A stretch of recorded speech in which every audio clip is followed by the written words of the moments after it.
What's up, guys? Welcome back to my YouTube channel. So today I'm going to be revising my recipe for oxtail. I do have a video on here already, but it's really not a complete video, and I just want to show you guys an updated version of my recipe. So I've got 3 pounds of oxtail here. I got a kitchen shears right here as well, and I'm going to show you how I trim the fat off so that we can reduce the amount of oil that's inside our pot. I've got a teaspoon of all-purpose seasoning, meat seasoning, garlic powder, and onion powder. And I also have a jar of my green seasoning, some minced garlic, some browning, and some soy sauce. Now, soy sauce is something that's not traditionally used, but my mom taught me to use soy sauce as a flavor enhancer. That's her secret to making a good oxtail. So I set up a small paper towel here, and what I'm going to do is show you how to use your scissors to just trim the fat off. There's one, here's another one, and this is just what I do. I use a kitchen scissors because it's a lot easier than using a knife.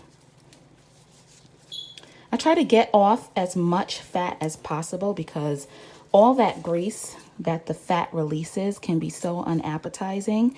And you could always skim the gravy because that's what I do sometimes. But this process, doing it beforehand, just makes it so much easier. Because I don't know if you've done this before, but skimming the fat off of your gravy is just kind of annoying. So this is what I do in the beginning.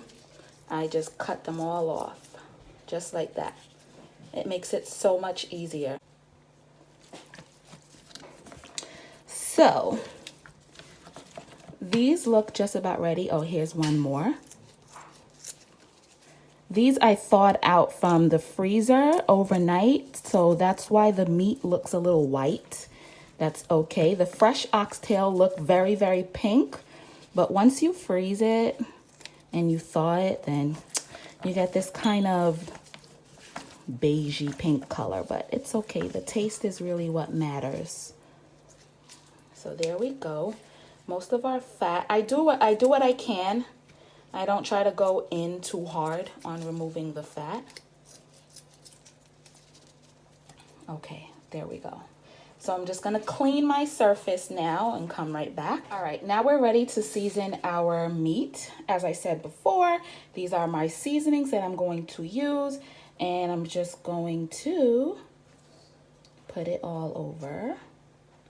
Now, the thing that I love about making oxtail is that even if you get towards the ending and you don't really like the taste, you are more than welcome to add a little bit more seasoning towards the end while your oxtail is still cooking, and it'll still come out good. I am going to use now a generous spoon of my green seasoning. Oh, I have half a tablespoon of low sodium soy sauce. We're going to put that all on there. I have half a tablespoon of browning.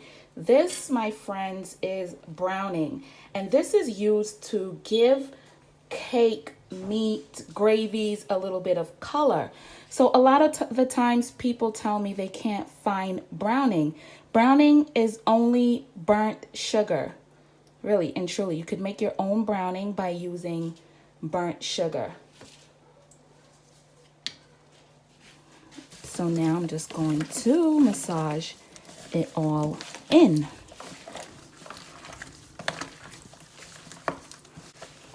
And there you go.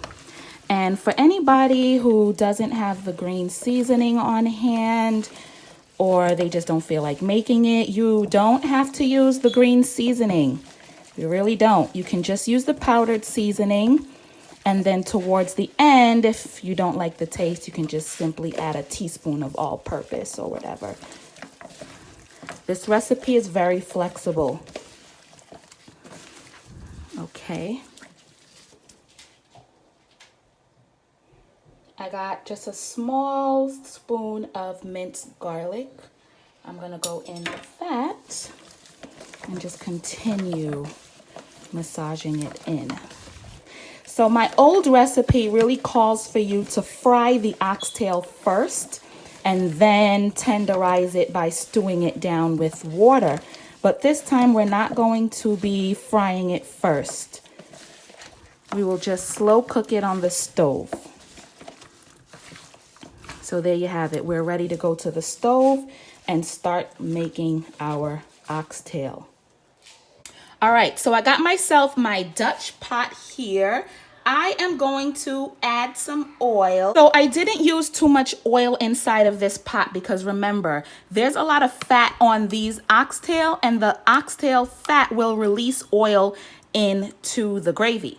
So what I'm gonna start doing now is just adding it in.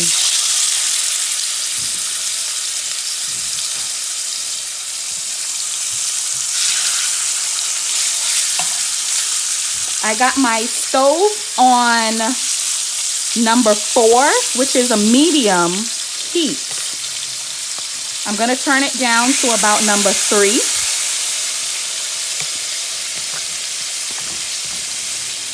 So just add it in just like this. So I'm giving you guys a nice close-up. What I did was add about half a cup of water to this container, and we're just going to add a little bit in here. And now we're just going to cover it and allow it to cook. Okay, so I'm just covering it. A lot of people always ask where I get my pots from. This is the brand of Dutch pot that I've been using for years. And there you go. Right before we just cover it. So here is our oxtail, right?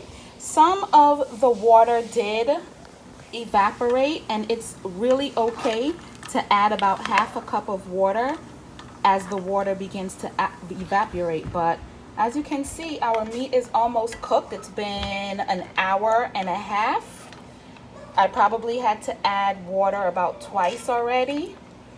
Whenever you see your water getting low, just add about half a cup of water and you should be all right, because you really need that water to cook your meat and make sure it's nice and tender.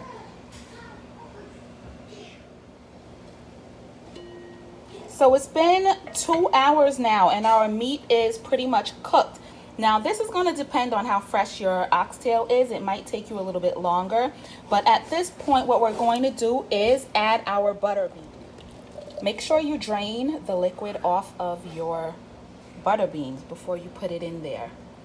So now we're just going to let this cook for another 15 minutes and it should be ready. So here is our oxtail. It's nice and ready. As you can see, it's not greasy.